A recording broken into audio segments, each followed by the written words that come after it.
Eu estava me arrumando para o jantar de domingo na casa do meu filho quando meu advogado me mandou uma mensagem. Me liga agora, não vá lá. O que ele descobriu sobre o plano da minha nora e do meu filho mudou tudo para sempre. Tinha me levantado cedo naquele domingo, nervosa como adolescente, porque Bruno, meu único filho, tinha me convidado para jantar. Fazia semanas que não passávamos tempo juntos. Semanas em que cada ligação minha terminava com um "Te ligo depois, mãe, estou ocupado". Mas aquele domingo era diferente. Ele mesmo tinha insistido. "Mãe, vem aqui em casa. A Patrícia preparou aquela sua feijoada favorita". Eu tinha sorrido ao desligar. Talvez as coisas finalmente estivessem melhorando entre nós. Estava na frente do espelho colocando os brincos de prata que meu falecido marido me deu há 30 anos quando meu celular vibrou em cima da penteadeira. Era uma mensagem do Dr. Roberto, meu advogado. Apenas 2 palavras em maiúsculas. Liga urgente. O coração apertou. Roberto Silva nunca escrevia assim. Era um homem calmo, metódico, daqueles que pesam cada palavra antes de falar. Eu o conhecia há 15 anos, desde que me ajudou com o inventário do meu marido. Liguei com as mãos tremendo.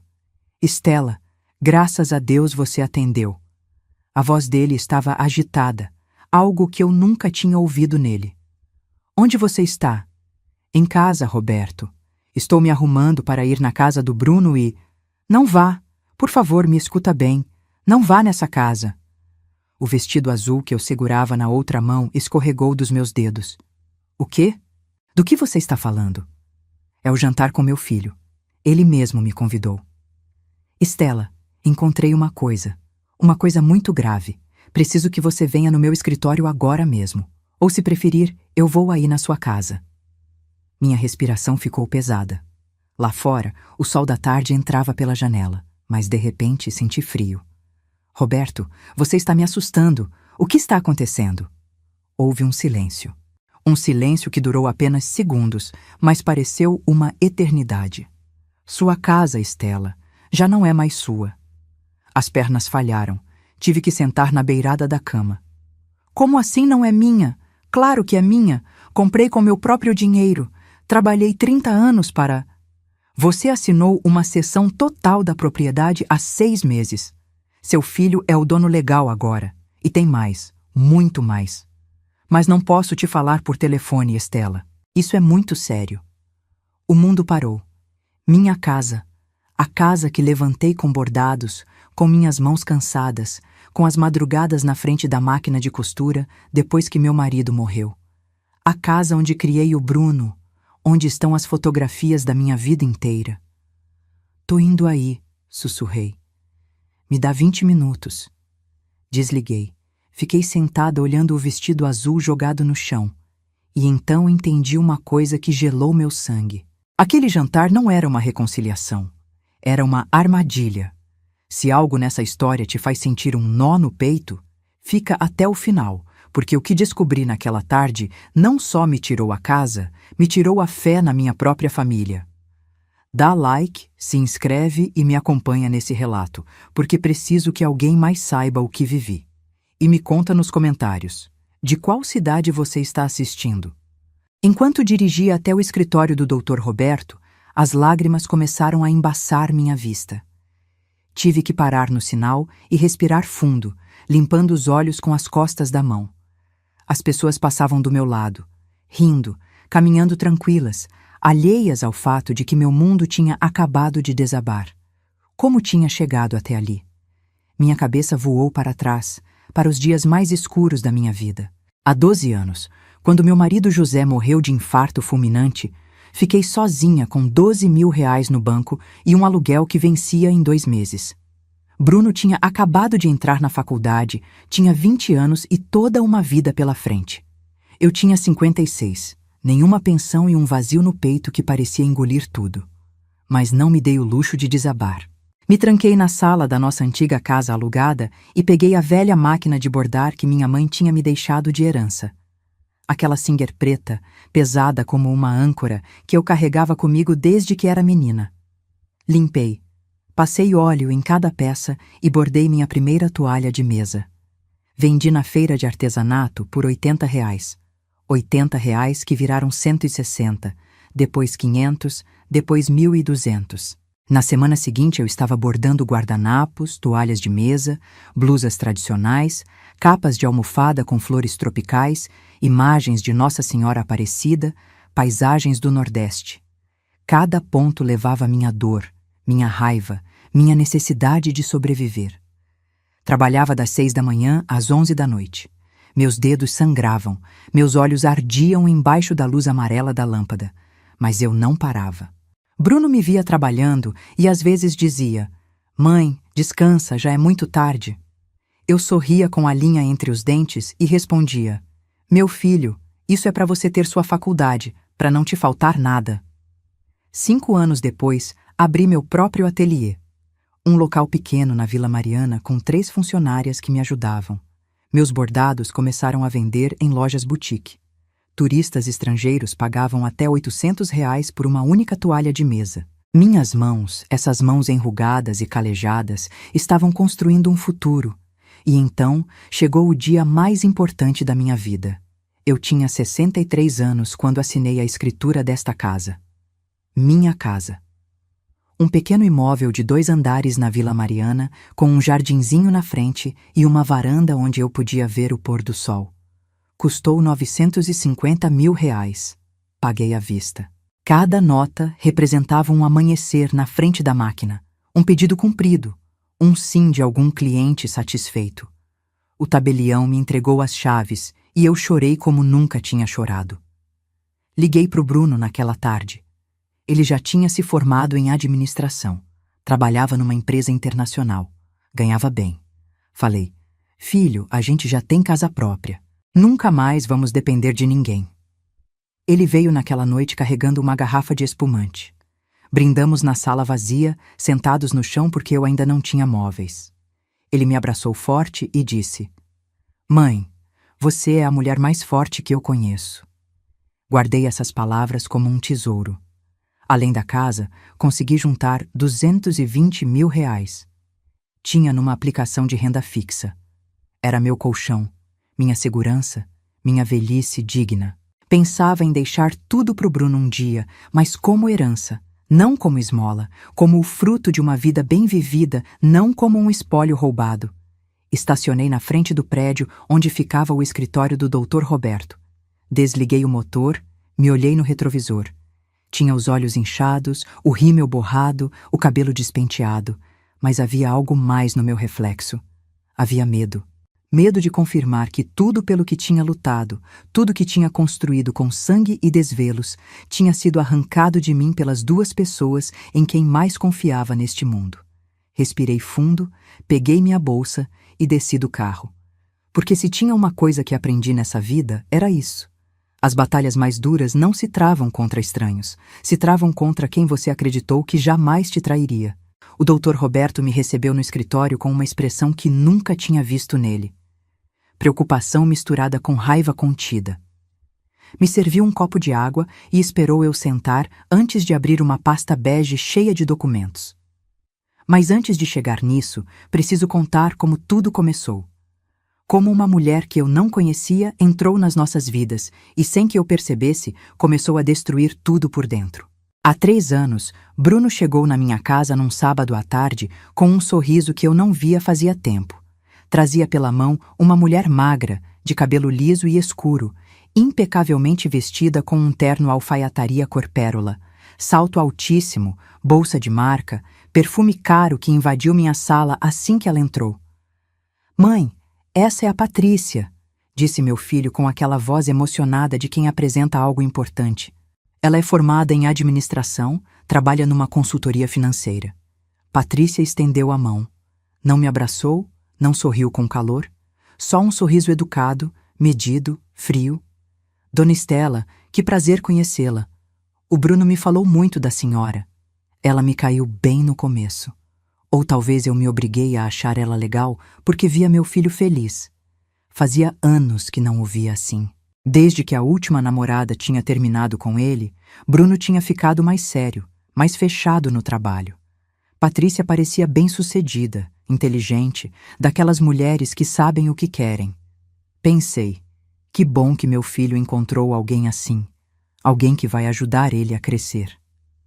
Não sabia que o que ela queria era exatamente o que eu tinha construído. Os primeiros meses foram normais. Eles vinham me visitar nos domingos. Patrícia sempre trazia sobremesas de alguma confeitaria chique caríssima, aquelas que custam R$ 35 a fatia. Eu oferecia meu bolo caseiro, meu pão de fubá recém-saído do forno, mas ela mal provava um pedacinho e deixava no prato. É que estou cuidando da forma, dona Estela, dizia com aquele sorriso que não chegava nos olhos, mas está com uma cara deliciosa. E então começaram os comentários sutis, envoltos em palavras gentis, mas comentários no fim das contas. Um dia, enquanto tomávamos café na minha sala, Patrícia olhou em volta e disse: Dona Estela, essa casa tem muito potencial. Com uma reforma poderia valer o dobro. Esses móveis vintage são bonitos, mas se mudasse para algo mais moderno, minimalista, imagina a diferença. Eu sorri sem jeito. Gosto assim. Cada móvel tem sua história. Claro, claro, respondeu ela, tocando o cabelo perfeitamente escovado. É só que, bem, às vezes se apegar ao passado impede a gente de crescer, né? Bruno não disse nada, só tomou o café em silêncio. Outro domingo, enquanto eu preparava caldo de feijão na cozinha, Patrícia entrou e se apoiou no balcão. Dona Estela, a senhora já tem um plano de aposentadoria estruturado? Porque na sua idade deveria estar pensando em investimentos mais seguros, em diversificar o patrimônio. Tenho minhas economias, respondi mexendo a panela. E meu ateliê ainda dá para viver bem. Ah, sim, o ateliê de bordados, disse ela num tom que não gostei. É bem artesanal. Mas me diz, a senhora já pensou no que vai acontecer quando não puder mais trabalhar? Quando suas mãos não responderem mais? Senti um nó na garganta. Era uma pergunta que eu mesma tinha me feito nas noites de insônia. Mas ouvir da boca dela, dito assim, tão frio, tão calculista, doeu. Por isso eu economizo. Falei com firmeza. E por isso tenho essa casa. É minha segurança. Patrícia assentiu devagar, como se estivesse anotando mentalmente alguma coisa. Claro, mas sabia que seria mais inteligente colocar essa casa no nome do Bruno desde já? Assim, quando a senhora, bem, quando chegar a hora, não vai ter problema legal nem imposto para pagar. Tudo fica em família, protegido. Algo dentro de mim se arrepiou, mas não disse nada. Bruno continuava sem interferir. No mês seguinte anunciaram que iam casar. Eu organizei uma reunião pequena na minha casa para comemorar. Convidei minhas amigas do ateliê, alguns vizinhos, a família. Patrícia chegou atrasada com cara de fastio e mal provou a comida que tinha preparado com tanto carinho. É que não estou acostumada com comida tão temperada, me disse baixinho enquanto Bruno conversava com um primo. Engoli em seco e sorri. O casamento foi num salão elegante que eles pagaram. Eu não tive voz nem voto em nada, nem no cardápio, nem na música, nem na lista de convidados. É o dia deles, me lembrou Patrícia, e a senhora como mãe deve respeitar as decisões. Me sentei naquele casamento me sentindo uma convidada qualquer, não a mãe do noivo. Depois da lua de mel na Europa, algo mudou definitivamente. As visitas ficaram cada vez mais raras. Bruno sempre estava ocupado. Patrícia sempre tinha reunião, compromisso, cansaço. Quando eu ligava, ele respondia com monossílabos. Quando propunha nos vermos, ele adiava. E quando finalmente vinham, Patrícia dominava toda a conversa. Falava de suas conquistas, seus projetos, seus investimentos. Olhava minha casa como quem avalia um imóvel para comprar e demolir. Uma noite, sozinha no meu quarto, me perguntei se estava exagerando, se eram coisas da minha cabeça, se o problema era que eu não conseguia aceitar que meu filho já tinha vida própria. Mas algo no meu coração dizia que não, que havia algo mais escuro crescendo por trás daqueles sorrisos frios e aqueles comentários disfarçados de conselhos. E eu estava certa, mas quando finalmente descobri, já era tarde demais. O Dr. Roberto colocou o primeiro documento na minha frente. Era uma escritura pública. Reconheci minha assinatura no final da página. Minhas mãos começaram a tremer.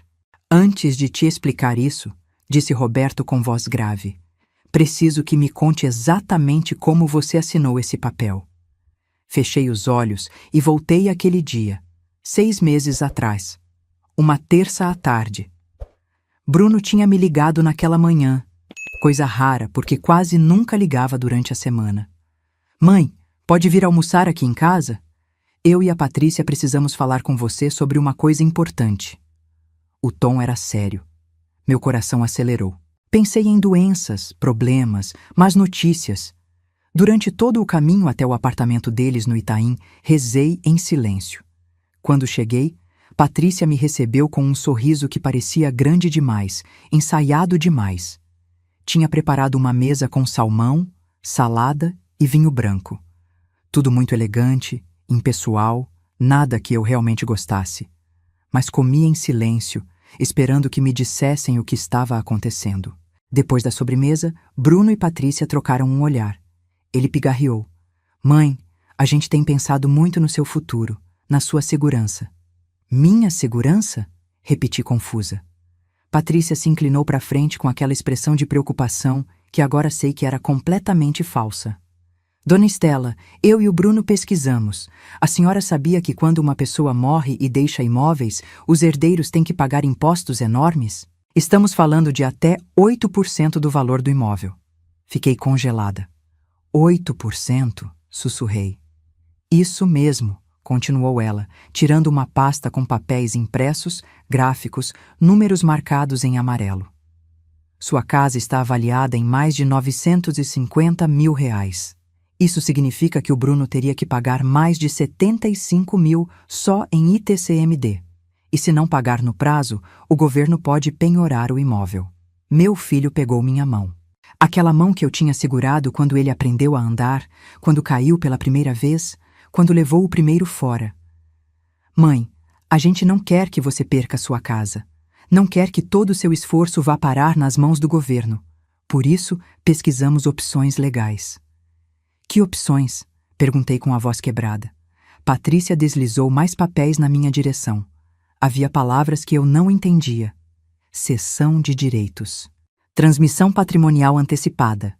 Proteção fiscal. A solução é simples e completamente legal, explicou ela com voz suave, quase maternal. A senhora faz uma cessão da propriedade para o nome do Bruno agora, em vida. Dessa forma não tem imposto nenhum para pagar.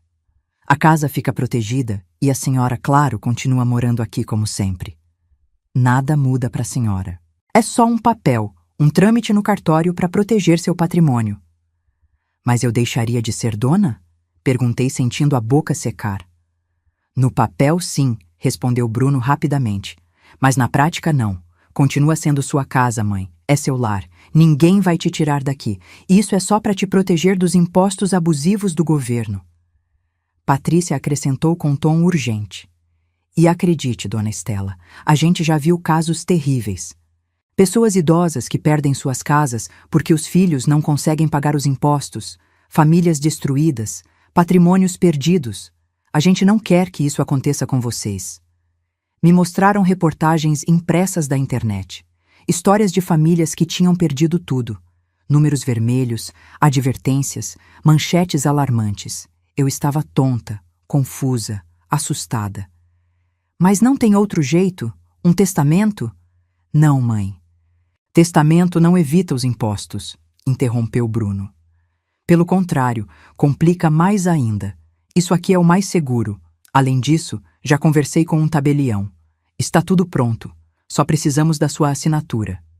Já conversou com um tabelião? Repeti sentindo um alarme no peito. Para agilizar o processo, explicou Patrícia. Esses trâmites podem demorar meses, mas se a senhora assinar essa semana, a gente fica protegido. Sua casa fica protegida. Bruno apertou minha mão. Mãe, confia em mim. Isso é o melhor para você, para todos nós. E aí foi meu erro.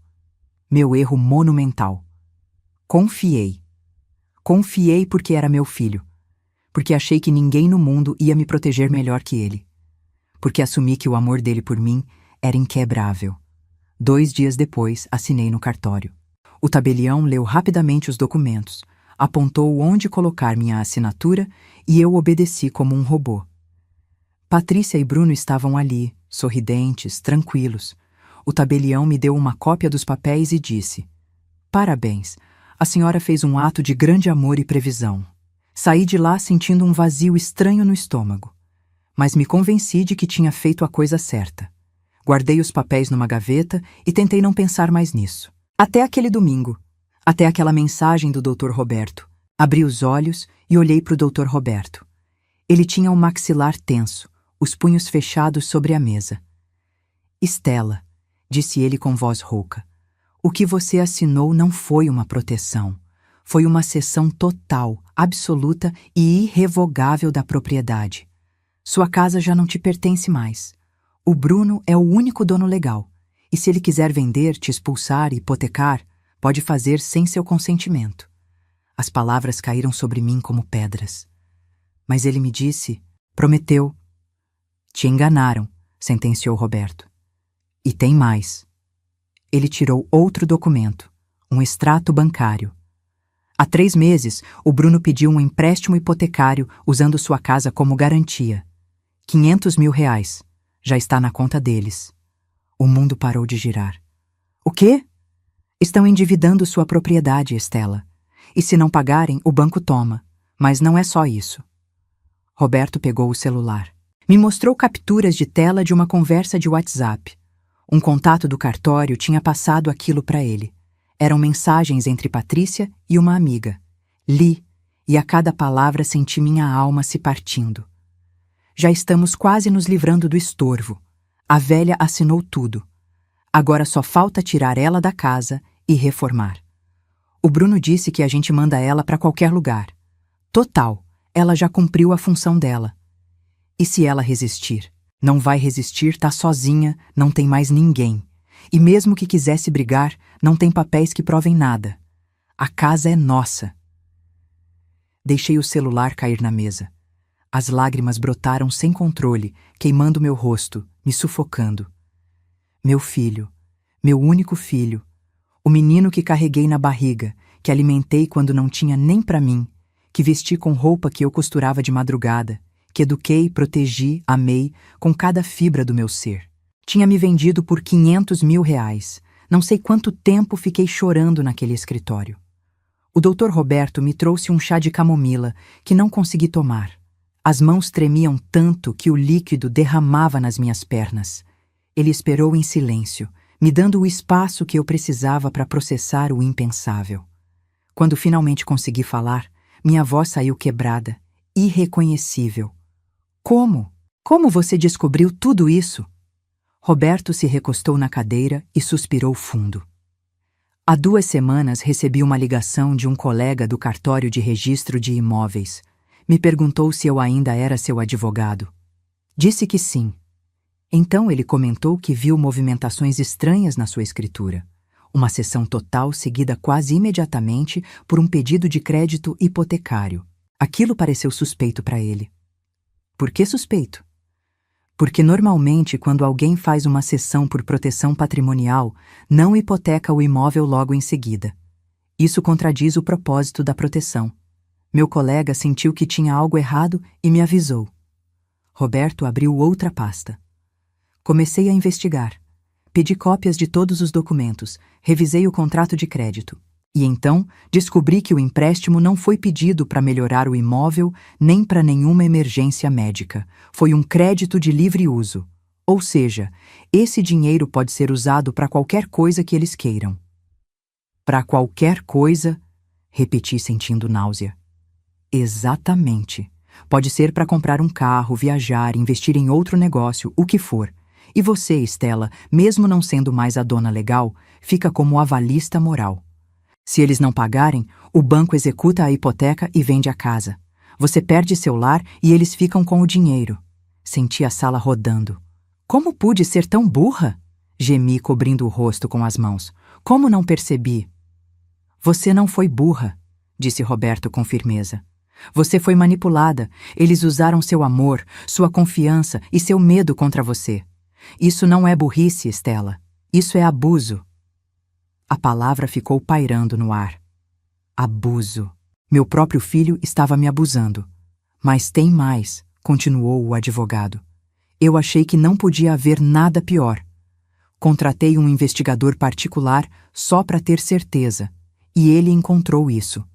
Me mostrou mais capturas de tela, dessa vez de uma conversa entre Bruno e um corretor de imóveis. Por quanto podemos colocar a casa? Nesse bairro, com essas características, dá para pedir 1.300.000. Vende rápido. Perfeito, mas preciso tirar a inquilina atual primeiro. Conhece advogados que trabalham com despejo express? Conheço. Te passo os contatos. Com o dinheiro certo, em 3 meses você tem ela fora. Meu filho estava me chamando de inquilina, como se eu fosse uma estranha. Como se eu não tivesse dado 30 anos da minha vida para construir aquele lar. Estela, me escuta bem, disse Roberto se inclinando para frente. Eles planejam te tirar da sua própria casa, vender e ficar com o dinheiro do empréstimo mais o dinheiro da venda. Estamos falando de quase 2 milhões de reais no total e deixariam você na rua. Não pode ser legal, sussurrei. Tem que ter alguma coisa, alguma lei que me proteja. Legalmente você assinou uma cessão voluntária. Diante de um juiz, isso é válido. Eles podem argumentar que foi decisão sua, livre. E sem provas de que houve engano ou coação, é muito difícil reverter. Muito difícil ou impossível? Roberto me segurou o olhar. Difícil, mas não impossível. Se conseguirmos provar que houve dolo, fraude ou aproveitamento da sua vulnerabilidade como idosa, podemos brigar. Mas precisamos de provas sólidas e, acima de tudo, precisamos que eles cometam um erro. Que tipo de erro? Que digam ou façam algo que mostre a verdadeira intenção deles, que se sintam confiantes, que revelem o plano abertamente. Fiquei em silêncio processando tudo. Lá fora, o céu começava a escurecer. O domingo que tinha começado com tanta ilusão tinha virado o pior pesadelo da minha vida. E o jantar? Perguntei de repente. Por que me convidaram hoje especificamente? Roberto tirou um último documento. Porque amanhã, segunda-feira, vence o prazo para você assinar sua renúncia a qualquer direito de uso ou habitação sobre o imóvel. É o último papel que eles precisam para ter controle absoluto. Se você não assinar, podem começar um processo legal longo. Mas se você assinar, acabou. Podem te tirar legalmente a qualquer momento. Agora, tudo fazia sentido. O convite repentino depois de semanas de silêncio. A feijoada favorita. Os sorrisos. Tudo era parte de um plano para me amolecer, para que eu chegasse confiante, feliz, desprevenida. E depois da sobremesa, iam tirar uns papeizinhos para eu assinar sem ler, achando que eram fotos ou lembranças de família. Mas você me avisou a tempo, falei olhando Roberto com gratidão infinita. Me salvou de assinar isso. Por enquanto, respondeu ele. Mas Estela, eles não vão desistir. Quando você não aparecer hoje, quando não assinar amanhã, vão te pressionar, vão te procurar, vão tentar te convencer de todas as formas possíveis. O que eu faço, então? Roberto juntou as mãos sobre a mesa. Você tem 2 opções. A primeira, aceitar o que aconteceu, negociar com eles algum acordo onde te deixem viver na casa até você morrer e rezar para que cumpram a palavra. Ele fez uma pausa. A segunda é lutar, juntar provas, gravar eles se necessário, provar que te enganaram e recuperar o que é seu. Tenho chances reais de ganhar? Se você fizer exatamente o que eu disser, se for corajosa e estratégica, sim. Tem uma lei federal de proteção ao idoso contra a violência patrimonial. Se provarmos que houve manipulação e abuso, podemos anular a cessão. Mas não vai ser fácil. E você vai ter que enfrentar seu próprio filho num tribunal. As lágrimas voltaram a brotar, mas dessa vez eram diferentes. Não eram só de dor. Havia algo mais. Algo que começava a crescer no meu peito como uma brasa acesa. Raiva. Levantei a cabeça e olhei Roberto nos olhos. Quero lutar. Quero recuperar minha casa e quero que eles paguem pelo que me fizeram. Ele assentiu devagar com um leve sorriso. Então se prepara, Estela, porque o que vem não vai ser bonito, mas te prometo que você não vai estar sozinha. Saí daquele escritório quando já era noite. Meu celular estava cheio de chamadas perdidas do Bruno e mensagens da Patrícia. Mãe, onde você está? Já está tarde. Aconteceu algo? Responde, por favor. Estamos preocupados. O jantar está esfriando. Não respondi nenhuma. Dirigi de volta para minha casa que já não era minha, e sentei na sala no escuro, olhando as fotografias nas paredes. Bruno bebê, Bruno na formatura, Bruno me abraçando no dia que comprei essa casa. Em que momento aquele menino tinha virado um estranho capaz de me trair assim? E mais importante, em que momento eu tinha esquecido que sou uma mulher que não desiste? Naquela noite, algo mudou dentro de mim. A dor continuava lá, mas agora estava acompanhada de algo mais forte. Determinação. Passei a noite inteira acordada, sentada na minha cama, com as costas apoiadas na cabeceira, olhando para o teto enquanto as horas se arrastavam com uma lentidão insuportável. Meu celular não parava de tocar. Ligações, mensagens, cada vibração era como uma facada no estômago. Às 2 da manhã, Bruno deixou uma mensagem de voz. O tom tinha mudado. Não soava mais preocupado. Soava irritado. Mãe, isso é ridículo. Você não atende o telefone. Nos deixou esperando.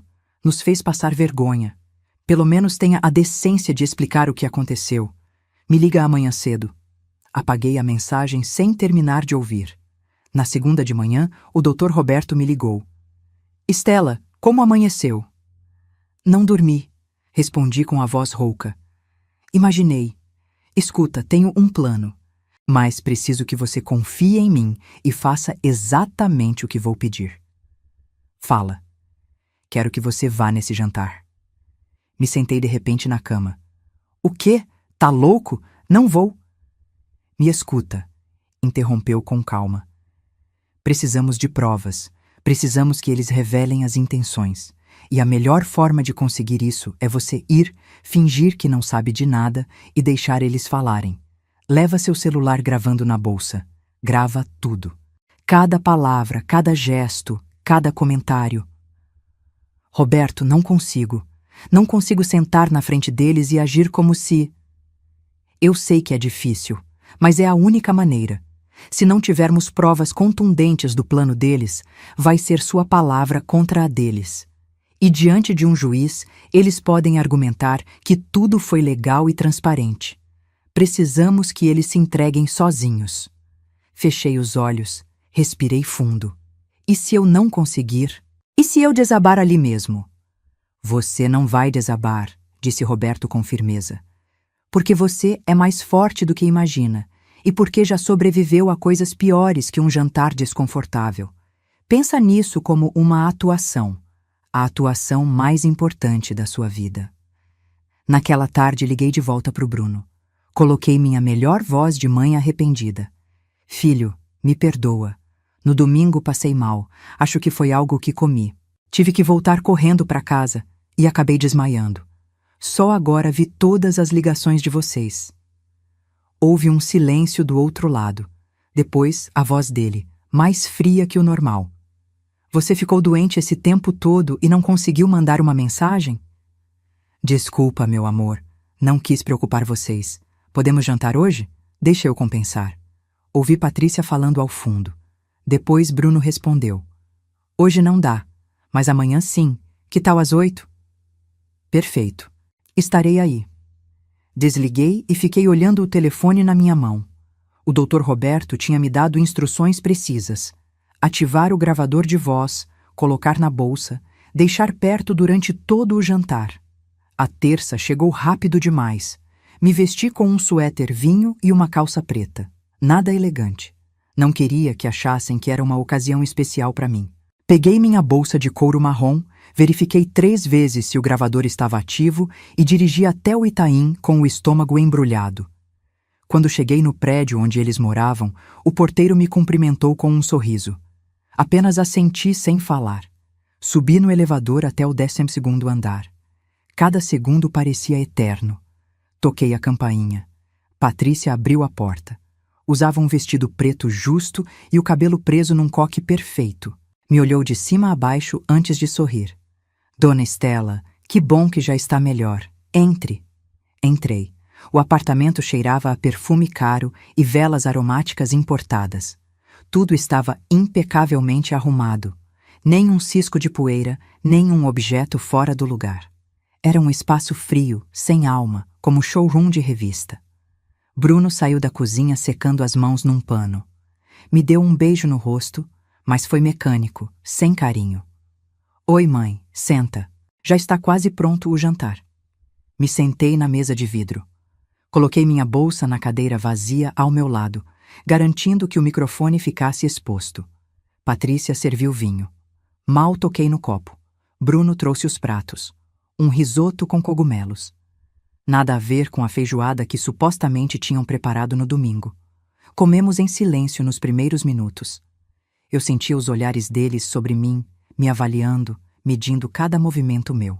Finalmente, Patrícia quebrou o silêncio. Dona Estela, a gente queria falar com a senhora sobre uma coisa importante. Aqui vinha. Sim? Perguntei fingindo inocência. Bruno largou o garfo no prato. Mãe, eu e a Patrícia temos pensado. Agora que a casa está no meu nome, seria bom a gente fazer alguns ajustes. Ajustes? Repeti. Patrícia sorriu, mas não chegou nos olhos. O que o Bruno quer dizer é que aquela casa tem muito potencial desperdiçado. Com uma boa reforma, poderia virar um excelente investimento. A gente poderia até alugar e gerar renda passiva. Senti o estômago se apertar, mas mantive o rosto neutro. Alugar minha casa? Bem, tecnicamente já não é sua casa, Dona Estela, disse Patrícia com voz suave, quase maternal. É do Bruno. E ele tem direito de tomar decisões sobre a propriedade dele, né? Meu filho não disse nada. Só olhava para o prato. Além disso, continuou Patrícia, a senhora mora sozinha numa casa de 2 andares. Isso não é prático na sua idade. As escadas são perigosas, a manutenção é cara. Não seria melhor se mudar para um lugar mais adequado? Adequado? Perguntei, sentindo a raiva subir pela garganta. Um lugar menor, mais fácil de cuidar, explicou ela como se falasse com uma criança. Tem residências muito boas para idosos, com enfermeiras, atividades, gente da sua idade. A senhora estaria mais confortável. Você está me dizendo para eu sair da minha casa? As palavras saíram mais duras do que eu pretendia. Bruno finalmente levantou a vista. Mãe, não vê assim. É pro seu bem. Você não tem mais idade para morar sozinha. E se cair? Se passar mal? Precisa estar num lugar onde cuidem de você. Eu cuido de mim mesma, respondi apertando os punhos debaixo da mesa. Moro sozinha há 12 anos e nunca precisei de ninguém. Mas as coisas mudam, Dona Estela, interrompeu Patrícia. A senhora já tem 68 anos. Tem que ser realista. E, francamente, manter aquela casa é um gasto desnecessário quando eu e o Bruno poderíamos estar investindo esse dinheiro no nosso futuro. No futuro da nossa família. Aquela última frase ficou no ar como veneno. Família de vocês? Repeti devagar. E eu sou o quê? Patrícia piscou, percebendo o erro, mas cobriu rápido. Claro que a senhora é família. Mas tem que entender que eu e o Bruno estamos construindo nossa própria vida e aquela casa representa um capital que a gente precisa. Capital? Repeti sentindo as lágrimas começarem a arder nos olhos. Minha casa é capital para vocês. Bruno suspirou impaciente. Mãe, não fica dramática. A gente está tentando resolver isso da melhor forma. Olha, já pesquisamos. Tem um abrigo público que aceita inscrição sem custo. É do governo, mas é decente. 3 refeições por dia, médico de plantão. Um abrigo público? As palavras saíram como um gemido sufocado. Nesse momento, o celular de Patrícia tocou. Ela pegou e se levantou da mesa. Com licença, é importante. Preciso atender. Saiu para a varanda fechando a porta de vidro atrás dela, mas não completamente.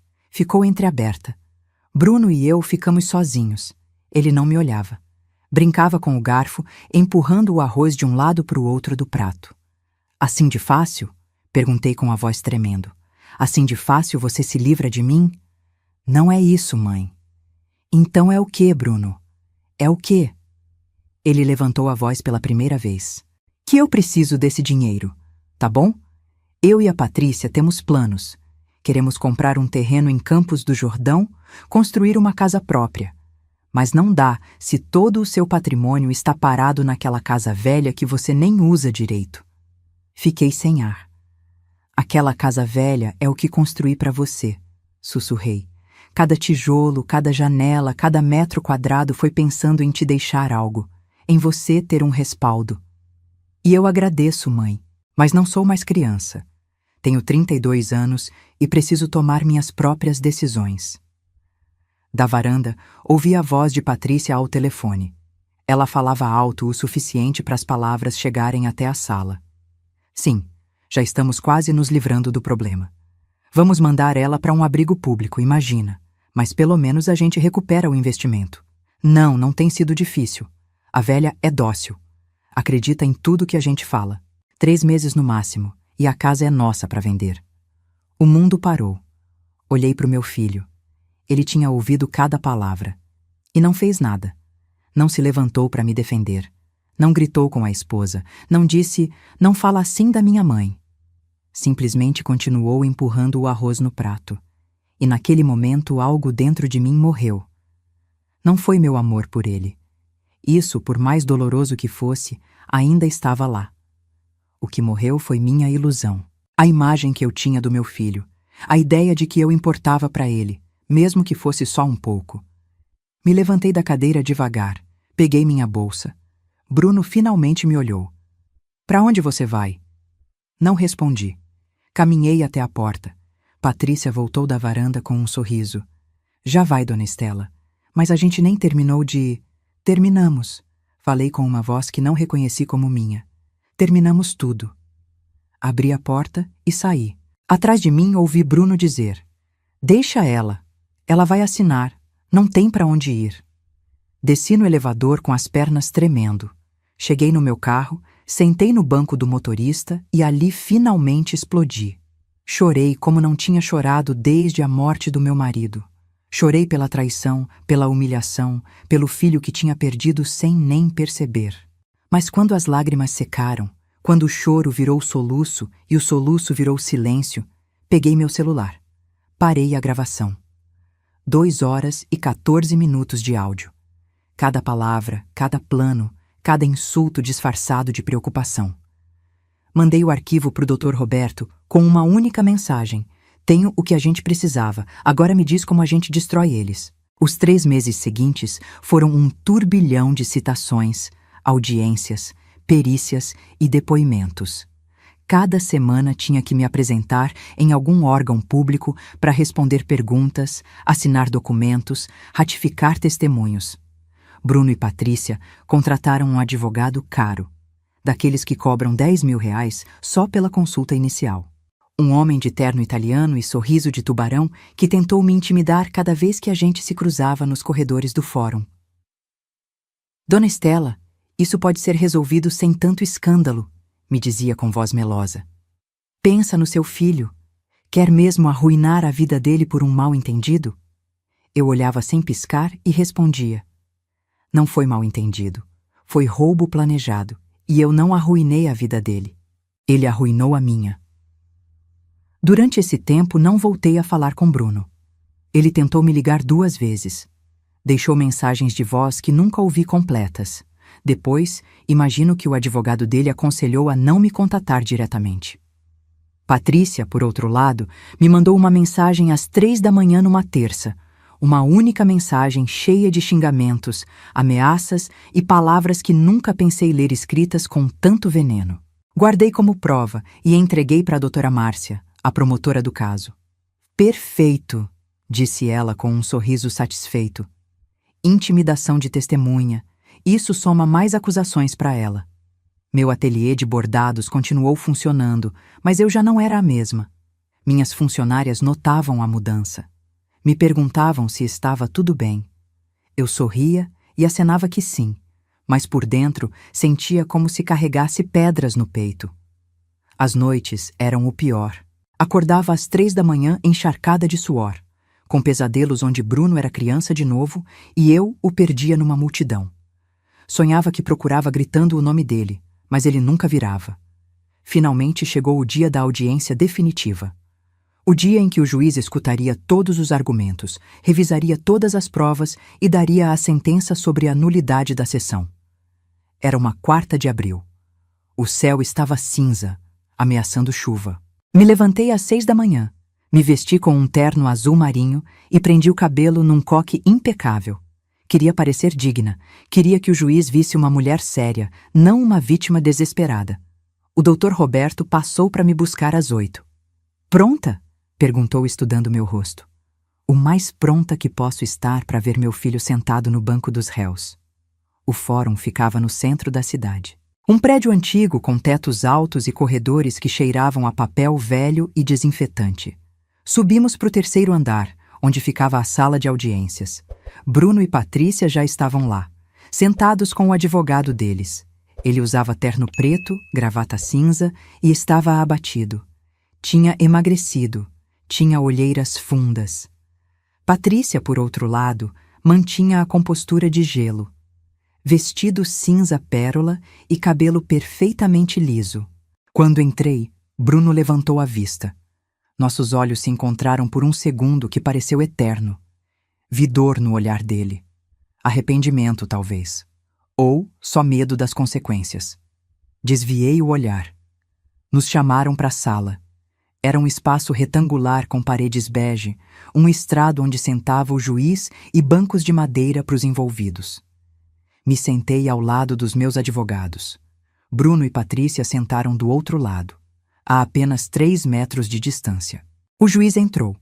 Era um homem de uns 60 anos, cabelo branco e olhar penetrante. Sentou, arrumou os papéis e falou com voz firme. Estamos aqui para resolver a ação de nulidade de cessão de propriedade movida pela senhora Estela Mendes contra seu filho Bruno Navarro e sua nora Patrícia Ortega. Também trataremos da denúncia criminal por violência patrimonial contra idoso. Vamos proceder com a apresentação das provas. O Dr. Monteiro, advogado especialista que o Roberto tinha trazido, se levantou e começou a expor o caso.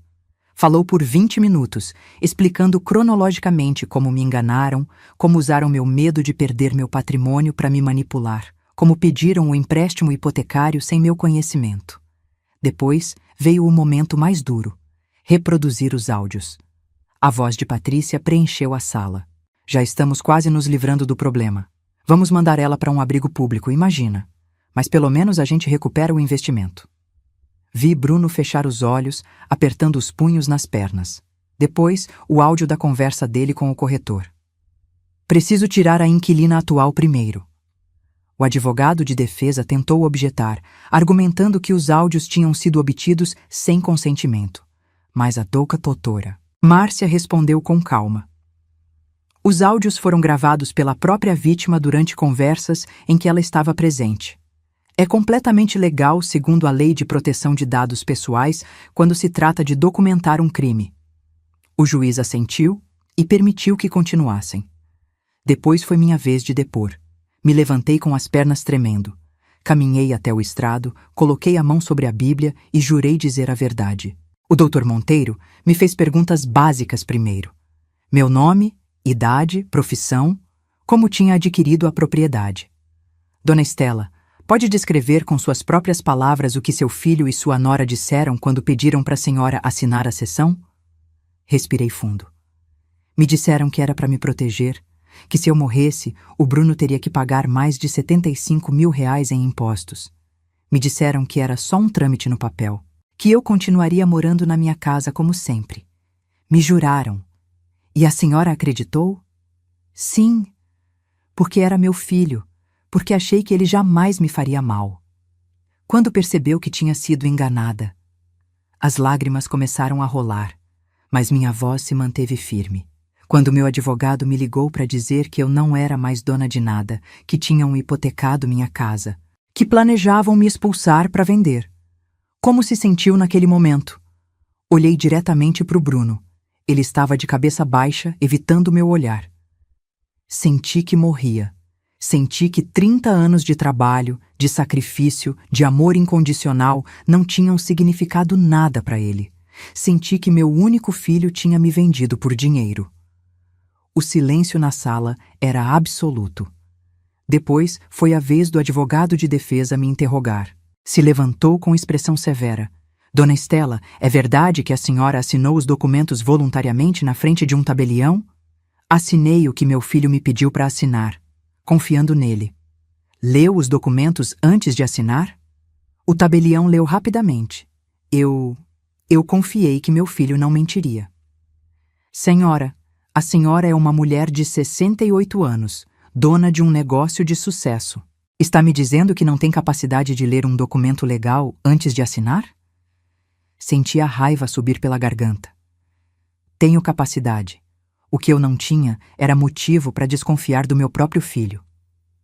Não é verdade que a senhora está fazendo todo esse teatro porque se arrependeu da decisão? Que agora quer ficar com a casa que voluntariamente deu? Objeção! Gritou o Dr. Monteiro. Está intimidando a testemunha. Deferido, disse o juiz. Doutor, reformule sua pergunta. O advogado de defesa mudou de tática. Dona Estela, alguém ameaçou a senhora fisicamente? Não. Bateu na senhora? Não. Prendeu contra sua vontade? Não. Mas me manipulou, mentiu e planejou me deixar na rua. Segundo a senhora, segundo interpretações de conversas privadas que gravou sem consentimento. A doutora Márcia se levantou. Excelência, novamente estamos diante de argumentos já refutados. Os áudios são legais e as palavras neles são claras e inequívocas. O juiz bateu o martelo. Sustentado, doutor. Tem mais perguntas para a testemunha? Não, excelência. Me permitiram descer do estrado. Minhas pernas mal me sustentavam. Depois declarou um perito psicólogo que tinha me avaliado. Confirmou que eu estava completamente lúcida e que tinha sido vítima de manipulação emocional sistemática. Então chegou a vez de Bruno. Vi ele caminhar até o estrado com passos lentos. Parecia pequeno, vulnerável. Nada a ver com o homem seguro que tinha entrado meses atrás naquele cartório achando que tinha ganhado. Senhor Navarro, começou o próprio advogado dele. Pode explicar qual era sua intenção ao pedir para sua mãe ceder a propriedade? Bruno falou com voz baixa. Só queria proteger ela. Pesquisei e é verdade que os impostos são muito altos. Não queria que depois tivesse problemas. Em algum momento planejou deixá-la na rua? Não. Nunca. Essas conversas que ela gravou saíram de contexto. Eu estava irritado, frustrado, mas nunca pensei realmente em fazer mal para ela. E o empréstimo hipotecário? Bruno hesitou. A gente precisava para um projeto de investimento. Ia gerar renda e depois eu ia devolver a casa para minha mãe. Por que não explicou isso antes de pedir o crédito? Porque achei que ela ia se preocupar sem necessidade. Agora foi a vez do Dr. Monteiro interrogá-lo. Senhor Navarro, é verdade que disse a um corretor que precisava desalojar a inquilina atual, se referindo à sua mãe? Bruno empalideceu. Isso foi... Sim ou não? Sim, mas não falava sério. Também não falava sério quando sua esposa disse que sua mãe era um estorvo e o senhor não a corrigiu? Eu não podia controlar o que a Patrícia dizia, mas podia defendê-la. Defendeu? Silêncio. Senhor Navarro, responda à pergunta. Defendeu sua mãe quando sua esposa a chamou de estorvo? Não, sussurrou Bruno, e pela primeira vez uma lágrima rolou pelo rosto dele. Não defendi. O juiz chamou um intervalo de 30 minutos. Quando voltamos, o juiz tinha a decisão pronta.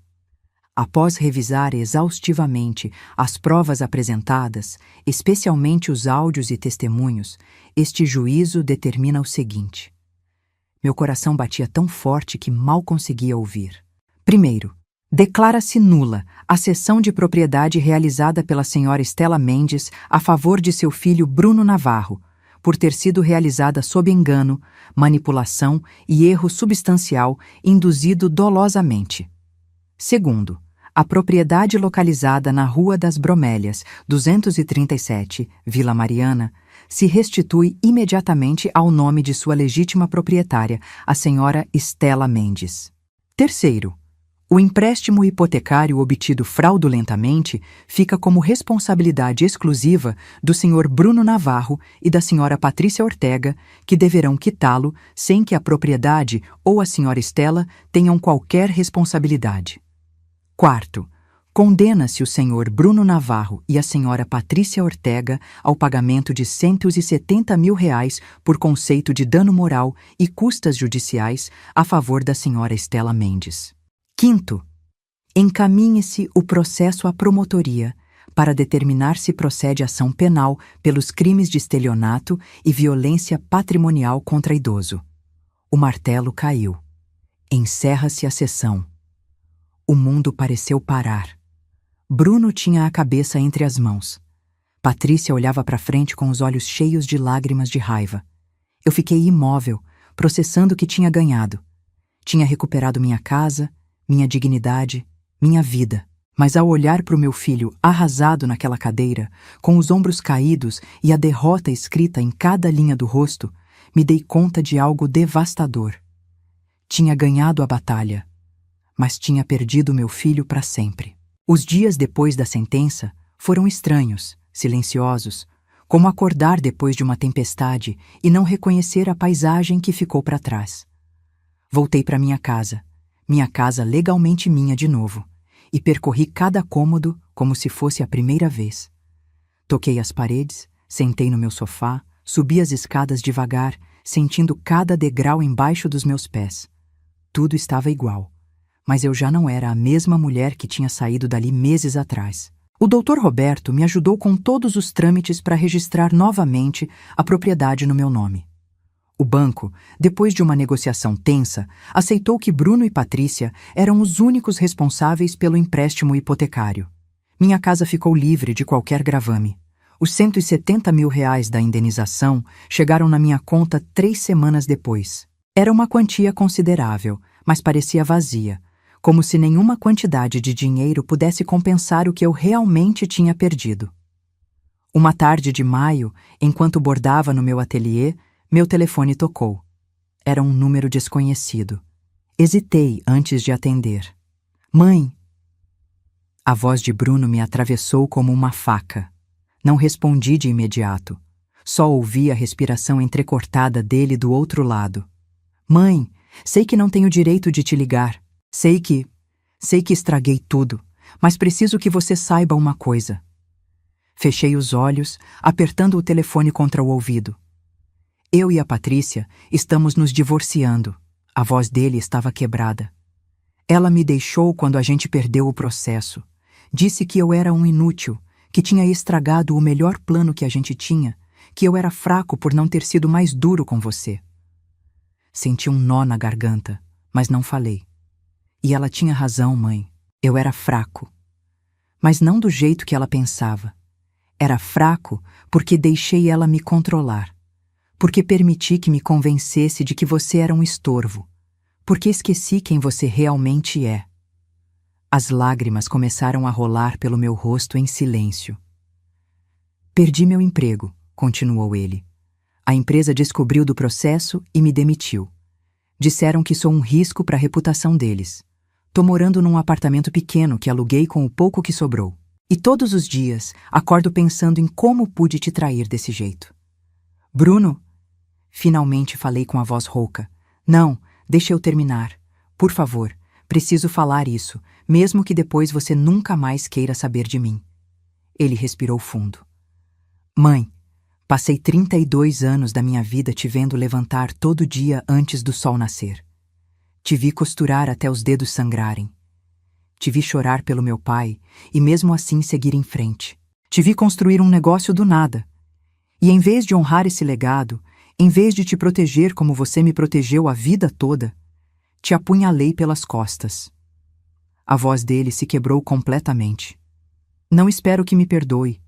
Não mereço o seu perdão. Só precisava que você soubesse que me odeio pelo que te fiz. E que se pudesse voltar no tempo, daria tudo o que tenho para nunca ter assinado aquele maldito empréstimo. Por ter te defendido quando a Patrícia te insultava. por ter sido o filho que você merecia em vez do monstro em que me transformei. O silêncio que se seguiu era denso, carregado de anos de amor, dor, traição e arrependimento. Bruno, falei finalmente limpando as lágrimas. Vou te dizer uma coisa que você precisa ouvir, e depois disso depende de você o que vai fazer com sua vida. Fala. O perdão não é algo que se dá porque alguém pede.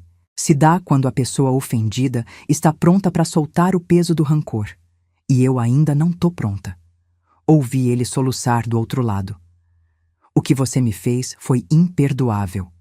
Me tirou a paz, me tirou a confiança, me fez duvidar do meu próprio julgamento e, principalmente, me fez sentir que eu não valia nada para você. Mãe, mas, continuei, mas você é meu filho. E mesmo que eu quisesse te odiar, mesmo que quisesse te apagar da minha vida como você tentou me apagar da sua, não consigo.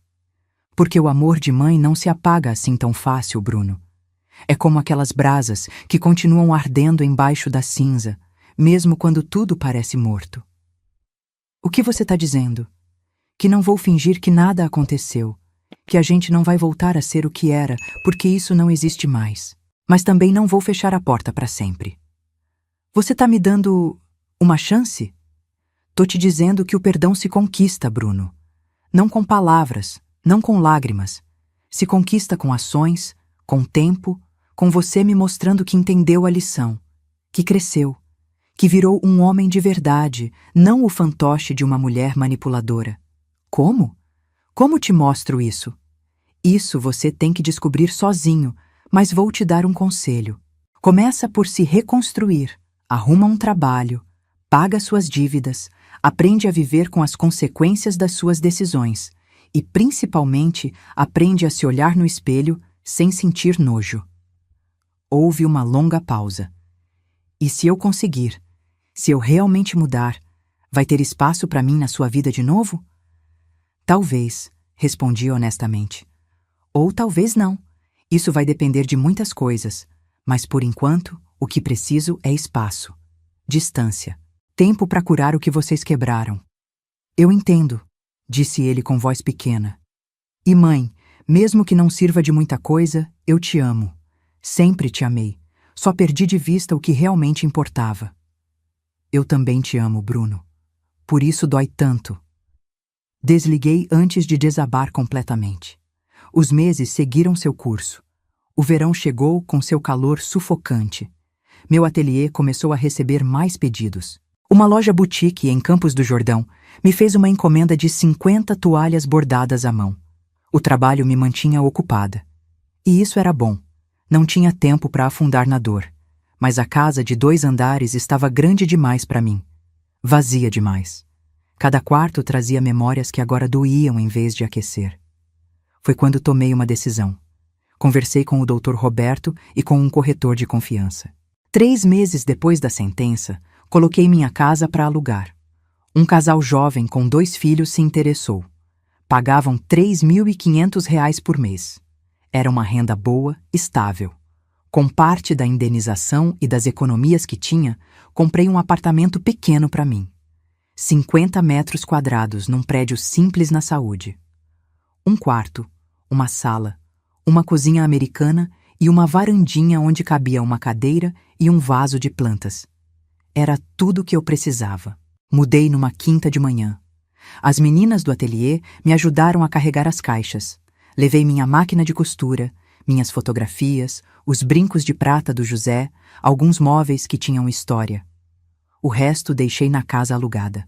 Quando sentei pela primeira vez na minha varandinha, com uma xícara de café nas mãos vendo o movimento da rua lá embaixo, senti algo que não sentia fazia muito tempo. Paz. Uma tarde de agosto, enquanto bordava na sala do meu apartamento novo, tocaram a campainha.